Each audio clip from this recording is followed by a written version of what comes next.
Hello, welcome guys to the CSC Gurukul channel and we will take your daily editorial discussion. तो आज ये हमारा जो editorial है ये आपका इकोनॉमी से रिलेटेड है, इंडियन इकोनॉमी से रिलेटेड है।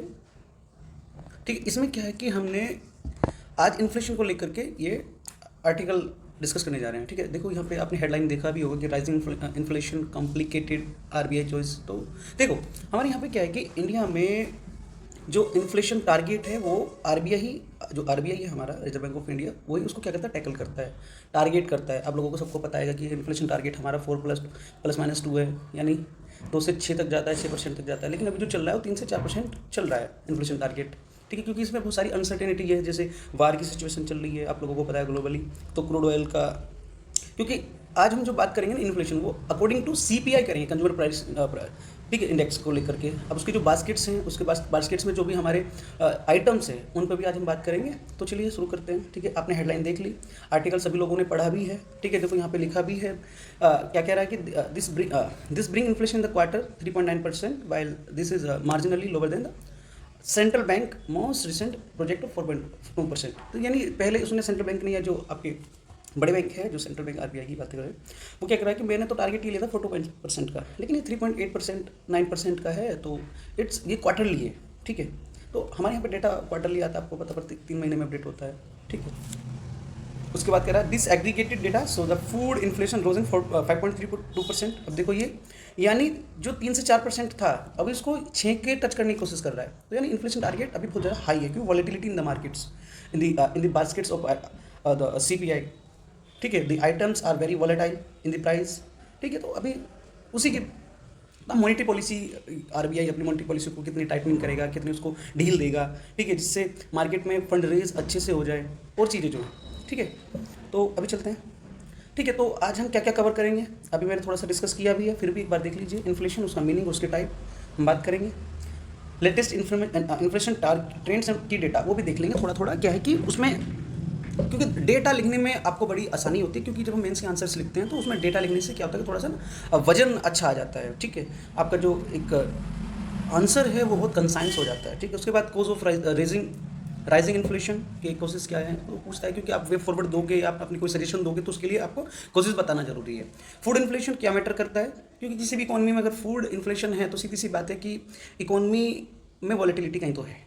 ठीक है, उसके बाद मानसून, अल्नीनो या एग्रीकल्चर इम्पैक्ट। अल्नीनो आमतौर पे भारत के, नॉर्थ भारत और सब में प्रॉब्लम चलती रहती है, क्योंकि अल्नीनो जो हमारी एग्रीकल्चर प्रोडक्शन है उसमें कहीं ना कहीं इफेक्ट डालता है। ठीक है, उसके बाद फुल प्राइस, सप्लाई चेन और कॉस्ट पुश इन्फ्लेशन, आज इनकी बात करेंगे, क्योंकि इन्फ्लेशन का ही पार्ट है, एक इसका ही आयाम है। आरबीआई का इन्फ्लेशन टारगेट मैंने यहाँ पे लिखा है 2 to 4%, वो प्लस माइनस में। ठीक है, मॉनेटरी पॉलिसी कमेटी, उनके रेपो रेट्स में आप लोग जानते ही हैं रेपो रेट क्या है, reverse repo rate, CRR, SLR, इनकी भी बात करेंगे हम। आरबीआई पॉलिसी की जो डायलम है, inflation versus economic growth, inflation और इकोनॉमिक ग्रोथ में क्या तालमेल है, क्या तालमेल होना चाहिए। ठीक है, दोनों एक दूसरे से कितने रिलेटेड करते हैं, या दोनों एक दूसरे के क्या है, कॉमन है जो भी। ठीक है, उसके बाद impact of inflation on the economy and society, उसके बाद आरबीआई के क्या क्या चैलेंजेस है जो आज उनकी हम बात करेंगे। उसके बाद वे फॉरवर्ड, और यही है अपना यूपीएससी वैल्यू एडिशन। आपको लोगों को बार बार हम सिखाते हैं कि भाई यूपीएससी वैल्यू एडिशन का मतलब ये है कि आप जब आंसर लिख रहे हैं तो डेटा को कहाँ कितना यूज करना है। ठीक है, कीवर्ड्स क्या क्या होंगे। इन्फ्लेशन आज का जो हमारा मेन है वो इन्फ्लेशन है, आरबीआई की चॉइस और मॉनेटरी पॉलिसी का क्या काम। ठीक है, ये सब चीज़ें। एडिटोरियल का कॉन्टेक्स्ट आपने देख लिया। मैक्रो इकोनॉमिक लैंडस्केप से देखें तो ग्लोबल ट्रेड डायनामिक्स जो हैं उनमें अनसर्टेनिटी है। उसके बाद डोमेस्टिक रियल जीडीपी ग्रोथ कितना हुआ, 7.4%, ये फाइनेंशियल ईयर 2026 का ही है। ठीक है, उसके बाद सेंट्रल बैंक का जो इवॉल्विंग स्टांसेज है वो कैसे हैं, जैसे इसने कहा transition from accommodative to neutral stances. Accommodative और न्यूट्रल स्टांसेज, देखो न्यूट्रल में क्या है कि अकोमोडेटिव में क्या था, जब हमें पॉलिसी को, जो हमारी मॉनेटरी पॉलिसी है उसको टाइटनिंग करनी हो या उसको ढीला छोड़ना हो। टाइट करोगे सीधी सी बात है, आपका जो बैंक रेट है वो हाई हो जाएगा। जब बैंक रेट हाई हो जाएगा तो जो लोन है वो बहुत ज़्यादा महंगे हो जाएंगे, या फिर दूसरा आप उसको अगर ढीला छोड़ रहे हैं तो लोन सस्ते हो जाएंगे, तो मार्केट में फिर वही जो कैश है उसको इंजेक्ट करने में आसानी होगी। ठीक है, उसके बाद प्रोएक्टिव लिक्विडिटी मैनेजमेंट, अभी हमने बात करी। प्रोएक्टिव लिक्विडिटी मैनेजमेंट में वही आपका एसएलआर और सीआरआर को कितना छूट दे रहा है बैंक। ठीक है, यानी आरबीआई। उसके बाद ग्रोथ इन्फ्लेशन बैलेंसिंग एक्ट, इसके हम बात करेंगे। स्ट्रक्चरल मैक्रो इकोनॉमिक आउटकम क्या होंगे। उसके बाद देखो cost of capital versus investment imperatives. ठीक है, कॉस्ट ऑफ कैपिटल आप लोग ने पढ़ा भी होगा कि जब हम बैलेंस ऑफ पेमेंट पढ़ते हैं उससे पहले हम पढ़ते हैं कि प्रोडक्शन के क्या क्या फैक्टर्स होते हैं। ठीक है, कैपिटल का काम क्या है। ठीक है। इन्वेस्टमेंट के इंपेरेटिव्स क्या है, देखो इन्वेस्टमेंट और कैपिटल, कॉस्ट ऑफ कैपिटल हमेशा डिपेंड करते हैं इनकम पे, ठीक है। तो अब आगे चलें। अब इसमें यहाँ पे आया इन्फ्लेशन का मतलब क्या है। इन्फ्लेशन देखो, इन्फ्लेशन का मतलब अगर आप आमतौर पे देखें तो क्या है, महंगाई है। अगर भाषा में आम वर्ड में आप समझे तो इन्फ्लेशन क्या है, महंगाई है, ठीक है। अब इन्फ्लेशन का टाइप देखो, पहले हमारे यहाँ पे आता है हेडलाइन इन्फ्लेशन, ठीक है। हेडलाइन क्या है, ओवरऑल ग्रोथ, ठीक है। ओवरऑल ग्रोथ यानी किसमें, इन्फ्लेशन में। इन्फ्लेशन रेट को जितना भी मेजर करेंगे ओवरऑल किसी भी कंज्यूमिंग जो ऑल गुड्स एंड सर्विसेज है किसी भी जीडीपी का, ठीक है, वो क्या होता है आपका हेडलाइन इन्फ्लेशन होता है, ठीक है। अगर इसके हम फॉर्मूले की बात करें तो क्या है, inflation on all items of including CPI baskets. CPI basket में जितने भी आपके आइटम्स होंगे उन सब का अगर इन्फ्लेशन बढ़ गया है ओवरऑल तो वो आपका हेडलाइन इन्फ्लेशन होगा। अब इसमें आपके सीपीआई बास्केट में क्या क्या होते हैं, पहले तो आपका फूड, फ्यूल, ठीक है, हेल्थ, हाउसिंग, क्लॉथ एंड आपका फुटवेयर्स, ट्रांसपोर्ट्स। मेरी राइटिंग अच्छी नहीं है तो प्लीज़ आप देख लीजिएगा, यहाँ चलेगा नहीं चलेगा, ठीक है। उसके बाद हेल्थ केयर हुआ नहीं, हो गया, ठीक है। उसके बाद एजुकेशन, ठीक है। और उसके बाद आती है आपकी मिसलेनियस सर्विसेज। मिसलेनियस सर्विसेज में आपके ओटीटी, आप रिचार्ज करा रहे हो, ठीक है, आप अपने हेल्थ केयर से रिलेटेड चीज़ें लेके आ रहे हो, स्किन केयर जो आपका होता है, ठीक है, और आपका जितने भी लग्जरी आइटम्स हैं वो सब आपके सर्विसेज में आ जाते हैं, ठीक है। तो ये ओवरऑल जो इन्फ्लेशन होता है वो उसको बोलते हैं हेडलाइन इन्फ्लेशन। दूसरा इसमें क्या है कि जो आरबीआई है ना वो टारगेट करता है आपके इन्फ्लेशन को, अभी कितना चल रहा है, 4% चल रहा है, ठीक है जी। उसके बाद इसका जो टॉलरेंस बैंड होता है वो कितना होता है, 2 से 4%। अभी 4 हाईली है, यानी हाई है, क्योंकि वर्ल्ड ग्लोबली क्या चल रहा है, बहुत सारे वार हुए, क्लाइमेटिक कंडीशंस इतनी ख़राब हो गई, तो इसलिए ये थोड़ा सा टाइट चल रहा है, ठीक है। अब सीधी सी बात है, इसमें देखो इसका सबसे बड़ा जो कोज है ना वो कोज ये है कि जैसे डिमांड इंक्रीज करी तो लोगों, डिमांड इंक्रीज क्यों हुई, क्यों होती है, क्योंकि लोगों की इनकम इंक्रीज हुई, हाईली स्पेंडिंग लोग कर रहे हैं, प्राइस अपने आप बढ़ जाएंगे। सीधी सी बात है, मान लिया आपने मान लिया कि एक फ़ोन है, ठीक है, इस फ़ोन में इनकम लोगों की ज़्यादा है, मान लिया इसने कहा कि मैं इसका 4 रुपया दूंगा, सॉरी 4,000 रुपया दूंगा, वही कहे मैं इसका 8,000 रुपया दूंगा, तो डिमांड बढ़ रही है, लेकिन लिमिटेड रिसोर्सेज है, रिसोर्स यानी आपका जो फ़ोन है, ठीक है। अब ये लिमिटेड है, जब ये लिमिटेड है तो क्या हुआ, डिमांड बढ़ गई। अब डिमांड बढ़ गई तो प्राइस ऑटोमेटिक राइज करेंगे, क्योंकि हमारे पास जो रिसोर्सेज है वो लिमिटेड है, ठीक है। आया समझ आपको। तो ये था आपका हेडलाइन इन्फ्लेशन। दूसरा आता है आपका डिमांड पुल इन्फ्लेशन, ठीक है। देखो डिमांड से पहले हम बात कर लेते हैं कोर की, ठीक है, क्योंकि ऐसे चलेंगे, ठीक। चलिए अब कोर क्या है, कोर में से आप 2 चीज़ हटा दो, कौन कौन सी, आपकी जो हाईली वोलेटाइल होती है माफ़ करना मेरी थोड़ी तबीयत ठीक नहीं चल रही, इसलिए आपने देखा भी होगा 2 हफ्तों से मैं कोई क्लासेस नहीं डाल रहा, इसलिए आवाज़ में थोड़ा प्रॉब्लम रहेगा।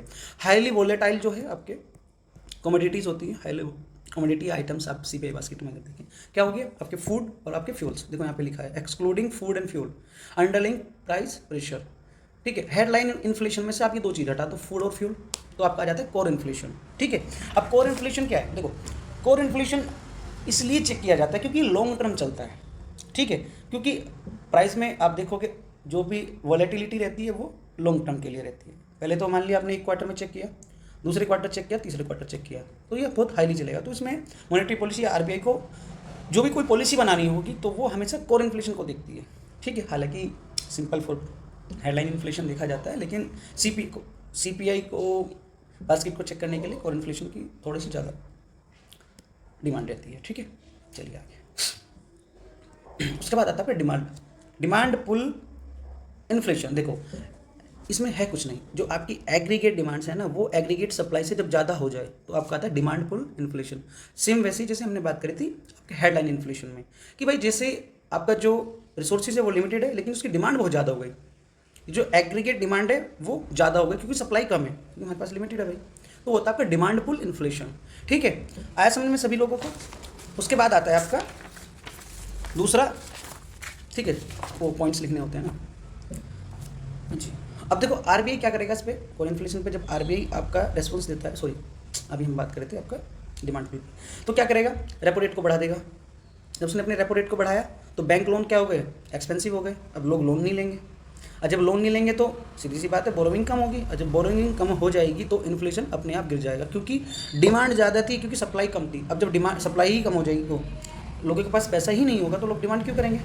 लोगों के पास डिमांड तो इसलिए आ रही थी क्योंकि लोन सस्ते हो गए थे, लोगों ने लोन लिया, मांगनी चीज़ें शुरू कर दी आपकी, ठीक है। तो ये होता है। अब आता है कोई कॉस्ट पुश। देखो कॉस्ट पुश में कुछ नहीं है, जैसे ही प्रोडक्शन आपका जो उसकी कॉस्ट है, कॉस्ट ऑफ प्रोडक्शन वो इंक्रीज हो जाए तो आपका कॉस्ट पुश इन्फ्लेशन होता है। यहाँ पे कहा input cost escalation and supply chain disruption. सीधी सी बात है, जैसे ही आपका कॉस्ट ऑफ प्रोडक्शन इंक्रीज होगी तो जो सप्लाई चेन है वो डिस्टर्ब हो जाएगी, है ना, वही या तो लिमिटेड हो जाएगी या फिर वो डिस्टर्ब हो जाएगी। तो क्या होगा इसमें, यहाँ पे क्या करेगा आरबीआई अपनी मॉनेटरी पॉलिसी को चेंज करेगा, क्योंकि आरबीआई का जो काम है ना वो बेचारा इंटरेस्ट रेट पे ही फिक्स है, या तो इंटरेस्ट रेट को बढ़ा देगा या कम कर देगा, वो तो उसका यहाँ पे यही है। जब इंटरेस्ट रेट बढ़ जाएंगे सीधी सी बात है जो कॉस्ट पुश इन्फ्लेशन है वो बढ़ जाएगा, क्योंकि अब जो रॉ मटेरियल खरीदने में ना वो बहुत ज़्यादा पैसे जा रहा था, क्योंकि उसका इन्फ्लेशन बढ़ा तो डिमांड ज़्यादा होगी, ठीक है ना।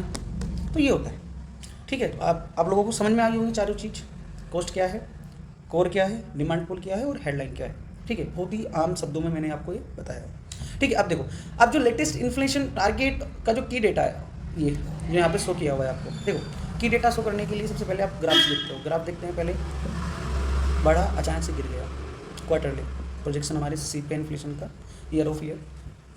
मॉडरेशन ट्रेजेक्ट्री क्या कहता है, headline CPI down to 1.7% financial year 2026 अप्रैल से दिसंबर तक का ये डेटा है, ठीक है।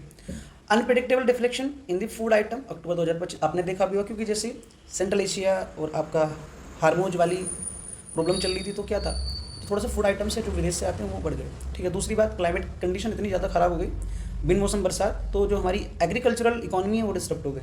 जब वो डिस्टर्ब हो जाएगी तो क्या है, डिफ्लेशन होना ही होना है फूड आइटम्स में, ठीक है। अब लोगों ने देखा प्याज का दाम अचानक से बढ़ गया, टमाटर का दाम अचानक से बढ़ गया, लहसुन, मतलब जो आपकी वेजिटेबल्स हैं, जो आपकी एसेंशियल्स हैं वो बढ़ गई, ठीक है, उनका रेट बढ़ गया। उसमें क्या है, core inflation, core versus headline divergence अगर देखें तो कोर इन्फ्लेशन स्टेकिंग करता है 4.62%, ये दिसंबर 2025 का डेटा है। उसके बाद में कहता है प्रीशियस मेटल की एनोमली देखें तो हम जो कोर एडजस्ट, अगर हम गोल्ड को सिल्वर को देखें तो 2% लगभग 2.3% का इसमें डिमांड है, क्योंकि ग्लोबली अनसर्टेनिटी है ना, अभी भाई वॉर चल रहा था, उसके बाद फिर वो स्टेट ऑफ हार्मोज को बंद कर दिया गया, चीज़ें आनी जानी बंद हो गई, फिर एक दूसरे देश, उससे पहले आप देख रहे हो, फिर क्लाइमेटिक कंडीशन इतनी ज़्यादा हो रखी है, ठीक है। तो ये सब चीज़ें हैं। Base effect versus momentum effect, देखो अब क्या है कि मोमेंटम इफेक्ट में क्या है कि हमेशा ये आपका, हमेशा नहीं, आमतौर पे पिछले 2-3 सालों में देखा गया है, 2-3 सालों में डिकेड्स की अगर हम बात कर ले तो ये जो डाउनवर्ड इसमें इन्फ्लुएंस रहा है।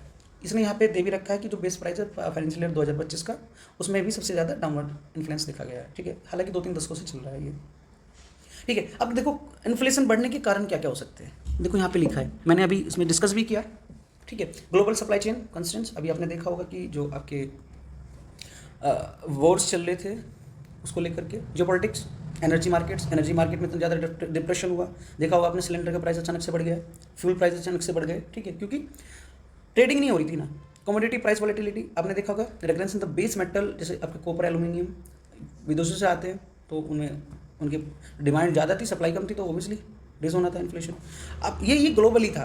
डोमेस्टिक की बात करें तो डोमेस्टिक सप्लाई साइड फ्रिक्शन, वही weather events, crop yield volatility कम हो गई, logistic, farm to fork inefficiency, मतलब वही रोड एरिया या जो क्लाइमेटिक कंडीशंस में सबसे ज़्यादा, इसमें अगर हम बात भी करें तो सबसे ज़्यादा जो टॉप पे रहता है वो क्लाइमेटिक कंडीशंस रहती है। फिर खेत में फसल खड़ी है, ठीक है, अचानक से मौसम ख़राब हो गया तो खेत में खड़ी फसल ख़राब हो गई, तो इट्स ए नेचुरल, ठीक है। तो ये डोमेस्टिक सप्लाई चेन भी इसमें ख़राब हो सकती है, ठीक है। पिछली शायद दिसंबर जनवरी में न्यूज़ आई थी कि दाम इतना कम हो गया था कि लोगों ने अपने जो फसलें हैं, मतलब जो अपना प्रोडक्शन है वो ऐसे ही सड़कों पे बेचाया, जैसे टमाटर और प्याज की हम बात कर लें महाराष्ट्र में, ठीक है। फूड इन्फ्लेशन क्यों मैटर करता है, देखो पहला था वॉलेटिलिटी इन टॉप कमोडिटी, मैंने अभी बात करी, लहसुन, प्याज और आलू। टोमेटो का कितना रहा 14.4%, अनियन का 48.1%, पोटैटो 34.9% डिफ्लेक्शन रहा है। अगर structural constraints in pulses and edible oil में देखें तो कितना लगभग 50% कंजप्शन, किस पे डिपेंड करता है, इंपोर्ट्स पे, ठीक है। बफर स्टॉक मार्केट का इंटरवेंशन बहुत ज़्यादा, क्योंकि ओपन मार्केट सेल्स स्कीम और डिस्काउंट रिटेल डिस्ट्रप्शन सबसे ज़्यादा हो रहा, ठीक है। अब कंपनी कहती है मैं उससे ज़्यादा दूंगी, उससे कम दूंगी, डिस्काउंट वगैरह वगैरह। इम्पैक्ट ऑन हाउस होल्ड, देखो डिस्प्रोपोर्शनेट इम्पैक्ट होता है, क्योंकि जो आपकी आरपीपी होती है, जिसको बोलते हैं रूरल परचेसिंग पावर, वो घट जाती है, क्योंकि रूरली और अगर हम अर्बनी देखें तो दोनों की इनकम में बहुत अंतर होता है, ठीक है। उसके बाद आता है आपका मानसून, अल नीनो और एग्रीकल्चरल इम्पैक्ट क्या रहा, ठीक है। Weather shock, crop yielding, reservoir level और एक्सट्रीम वेदर एनोमलीज सबसे ज़्यादा रही। खरीफ और राबी प्रोडक्शन का ट्रेंड देखें तो जो सेल्स है उनका आउटपुट 3,320 लाख टन इस बार रहा। ठीक है, हेल्दी राबिंग सोविंग उसमें मोमेंटम देखा गया तो ठीक ठाक था। ठीक है, फॉर्म टू फोक सप्लाई भाई इंटरमीडिएटरी को रिड्यूस किया गया तो लोकल सोर्सिंग की गई, उसके बाद चीज़ें चलाई, हालांकि नहीं चली।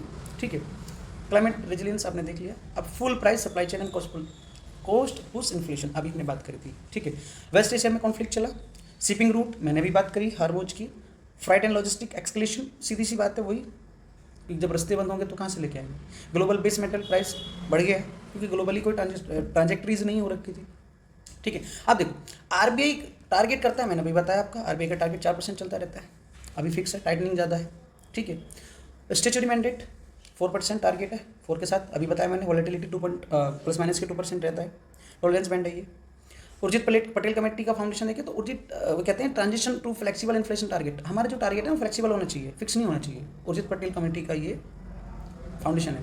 Price stability as a growth prerequisite कह रहा, anchoring macro economics fundamentals, credibility and expectation anchoring कह रहा है कि भाई जो गाइडेंस है ना वो मार्केट में मैनेजिंग होना चाहिए उनके सेंटिमेंट्स को। ठीक है, ये आरबीआई का काम। मॉनेटरी पॉलिसी कमेटी और रेपो रेट देखो 5.2% रेपो रेट डिसीजन क्योंकि एनएनएमएस वोट टू मेंटेन स्टेच्यू को। ठीक है, क्योंकि देखो रेपो रेट बैंक का अगर हाई होगा, आर हाई होगा तो सीधी बात है बैंक रेट अपने आप बढ़ जाएगा, लोन महंगे हो जाएंगे, आपके लोन महंगे हो जाएंगे, बोरोइंग कम हो जाएगी, बोरोइंग कम होंगी तो जो मार्केट में पेमेंट या जो आपका कैश है उसका इंजेक्शन कम हो जाएगा, तो सीधी सी बात है इन्फ्लेशन बढ़ना ही बढ़ना है या इन्फ्लेशन कंट्रोल हो जाएगा। ठीक है, ये कहते हैं वो बेटर रहेगा। लिक्विडिटी एडजस्टमेंट फैसिलिटी एलएएफ उसी की हम बात कर रहे हैं अभी, जो इंजेक्शन वाली बात करी मैंने, क्योंकि जो एसडीएफ है वो 5% है, एमएसएफ हमारा 5.5% है। ठीक है, न्यूट्रल वर्सेस अकोमोडेटिव स्टांसेस अभी बताया, क्योंकि हमारे यहाँ पे जो इकोनॉमिक ईईसी है ना, इकोनॉमिक इवॉल्विंग इकोनॉमिक कंडीशन, वो क्या है, फ्लेक्सिबल है। उर्जित पटेल कमेटी को चाहिए आप, कहते भी फ्लेक्सिबल रेट होना चाहिए हमारे यहाँ का। Policy transmission mechanism pass through the weightage average landing rates. ठीक है, उसके डिपेंड्स पे डिपेंड है। आरबीआई की पॉलिसी का डायलेमा क्या होगा, देखो पहला डायलेमा तो यही होता है कि जो एक्सटर्नल कैपिटल आउटफ्लो है उसको मैनेज करना कैसे, क्योंकि क्या होता है कि जो डिफरेंशिएट रेट होता है ना इकोनॉमिक में, चाहे वो यूएस फेडरेशन की बात कर ले, ठीक है, वो उसमें ना बहुत ज़्यादा डिफरेंशिएट है, डिफरेंसेस है। ठीक है, भारत के जो आरबीआई है उनके आरआर में और जो फेडरल बैंक है उनके आरआर में डिस्क्रिपेंसी चलती रहती है। ठीक है, थोड़ा सा मेरी एनर्जी लो है तो माफ़ कीजिएगा। दूसरा, करेंसी डेप्रिसिएशन रिस्क सबसे ज़्यादा होता है, क्योंकि हमारे यहाँ पे अगर इंपोर्ट्स ज़्यादा हो गया, एक्सपोर्ट कम हो गया, तो सीधी सी बात फॉरेन रिजर्व खत्म हो जाएगा ना, एक्सपोर्ट कम्पिटिटिवनेस। ठीक है, उसके बाद high cost of capital versus private capex, structural macro economic outcome of expensive capital. High cost of capital, machine लेके आए दूसरे देश से, महंगी है, और जो प्राइवेट कैपेक्स है वो बहुत ज़्यादा बढ़ गया। प्राइवेट कैपिटल एक्सपेंडिचर्स सबका, मुझे मर्सिडीज चाहिए, मुझे पोर्से चाहिए, पोर्से भारत में थोड़ी ना बन रही, बाहर बन रही है। अब बाहर पैसा देने के लिए आपको क्या करना पड़ेगा, फॉरेन रिजर्व को खाली करना पड़ेगा। ठीक है, और ग्लोबली इंडिया की जो करेंसी है वो अच्छा परफॉर्म कर रही है, नहीं कर रही, फिलहाल कुछ दशकों से देखे तो नहीं कर रही है। ठीक है, उसके बाद सेक्रीफाइस रेशो क्या कह रहा है कि टाइमिंग करता है इन्फ्लेशन विदाउट ड्रिलिंग। अच्छा, 2 बार हो गया, 7.4% जीडीपी ग्रोथ, इसको बिना, क्योंकि हमारा सपना है $5 ट्रिलियन इकॉनमी बनाने का। ठीक है, हमारा इन्फ्लेशन हमसे कवर नहीं होता। उसके बाद बात करते हैं impact of inflation on economic and society. क्या होता है, पहले तो आपकी जो आरआरपी है या आरआरसी है, कुछ भी कह लीजिए, ठीक है, रियल परचेसिंग पावर इरोजन, वो बहुत ज़्यादा उसमें वॉलेटिलिटी आ जाएगी। Regressive taxation effect on low income house hold, ज़्यादा टैक्स होगा तो जो लो इनकम वाले हैं वो तो बेचारे दबे जाएंगे, दमनकारी, मतलब टैक्स के नीचे दब जाएंगे, सीधी सी बात है। House hold saving speech, shift in consumption pattern and diet quality. पैसा कम होगा तो ज़्यादा कहाँ से खरीद पाएंगे खाने की चीज़ें, बोलिए, नहीं खरीद पाएंगे, कुछ लोग भूखे सोएंगे। ठीक है, और सेविंग्स तो होनी ही नहीं, क्योंकि सब कहाँ चले गए, कंजप्शन, भाई जितना आपने कमाया उतना आपने खा लिया शाम को। Input cost escalation of MSME, this profit margin and reduce competitiveness, cost escalation करेगा MSME. Widening state level inequalities, wage gap, regional inflation differences. ठीक है, साउथ का कम है, नॉर्थ का ज़्यादा हो गया। ठीक है, आप लोगों ने एक मूवी देखी होगी टाइटन, वो कहते हैं कि भैया महाराष्ट्र में, दिल्ली में आपकी घड़ियों का रेट बहुत ज़्यादा है, केरला में बहुत सस्ता है, तो हम क्या करते हैं केरला से लेके आके मुंबई में बेचते हैं। तो ये डिस्क्रिपेंसीज होती है, डिफ्रेंसिएशन हो जाता है, ठीक है ना। चैलेंजेस बिफोर आरबीआई, देखो आरबीआई के सामने क्या चैलेंज हो सकते हैं इन्फ्लेशन के सामने। पहला तो जो ग्लोबल मॉनेटरी पॉलिसीज़ है वो डाइवर्जेंट, क्योंकि BOJ rate hike versus USEC rate, मतलब बीओजे यानी बैंक ऑफ हमारा जो, ठीक है। Persistent food price volatility, climate vulnerability के चक्कर में सबसे बड़ा उसके सामने ये कि भाई इन्फ्लेशन टारगेट को कैसे हम मैनेज करें। Sticky core inflation anomalies, metal वॉलिटी हुई तो ये स्टिकी हो गया, ठीक है। Balance fiscal and monetary objectives, क्योंकि हमारे यहाँ पे जो ग्रोस फिस्कल डेफिसिट टारगेट है 4.3% ज़्यादा हो गया, उसको मैनेजेबल करना पड़ेगा। 6 से कम है तो बस, हाँ 6 से कम है तो मतलब ठीक है, ज़्यादा बड़ी बात नहीं है, लेकिन हाँ फिर भी 2 से 4 के बीच तो अच्छा रहता है। वे फॉरवर्ड में आप देखें तो क्या है, पहला हारमोनियस फिस्कल मॉनेटरी एक्शन होना चाहिए, सप्लाई साइड स्ट्रक्चरल रिफॉर्म किए जाने चाहिए, ट्रेड पॉलिसी और हमारे इंपोर्ट ड्यूटी कैलिब्रेशन उन पे ध्यान देना चाहिए। स्ट्रेंथनिंग डिजिटल पेमेंट इंटेलिजेंस डीपीआईपी, क्योंकि अगर ये स्ट्रेटेजिक फाइनेंशियल इंक्लूजन 2025-30 की उसको एडवांस कर दिया जाए तो क्या होता है, देखो जो ट्रेड बैरियर्स होते हैं, पेमेंट गेटवेज, ठीक है, वो अच्छे हो जाएं, ठीक है। वैल्यू एडिशन के तौर पे हमने आपको बता दिया, ये आपका मेंस प्रैक्टिस क्वेश्चन है, आप इसको देखिएगा, ठीक है। कंक्लूजन के तौर पे अगर मैं देखें तो ज़्यादा कुछ नहीं है कि आरबीआई की मॉनेटरी पॉलिसी प्रोड्यूस किया, गवर्नमेंट सप्लाई साइड इंटरवेंशन क्या है, ठीक है। रिपोर्ट कमेटी की हमने बात कर ली, इस पर आपका क्वेश्चन आता है, पीवाईक्यू है, ठीक है, 2017 का। क्या कहता था, फॉलोइंग स्टेटमेंट आज incorrect regarding the monetary policy, पहला decide the RBI benchmark interest rate, okay, it is a 12 member body, तो इस तरह के क्वेश्चन आते हैं, ठीक है। आई होप कीवर्ड्स आपने यहाँ पे देख लिया, बेस इफेक्ट क्या है, इन्फ्लेशन, लैव, लैंडिंग जो होता है facility, structural excess demand, sacrifice ratio क्या है, ठीक है। यहाँ पे मेंस के लिए फॉलो चार्ट दिया रहा, छोटा सा है, कोई दिक्कत नहीं है, लेकिन ये क्वेश्चन आप लिखने की कोशिश कीजिएगा, ठीक है। हमारी चैनल, हमारी आपका जो टेलीग्राम चैनल है, आप उस पर सीधा हमें कनेक्ट कर सकते हैं, या आप आंसर अगर लिखें तो हमें आप कॉपी चेक करा सकते हैं, आपको पूरा अधिकार है, फ्री में, इसका कोई चार्जेस नहीं है, ठीक है। तो चलिए आज के लिए इतना ही, मैं विदाई चाहूँगा यहाँ पे, धन्यवाद, जय हिंद।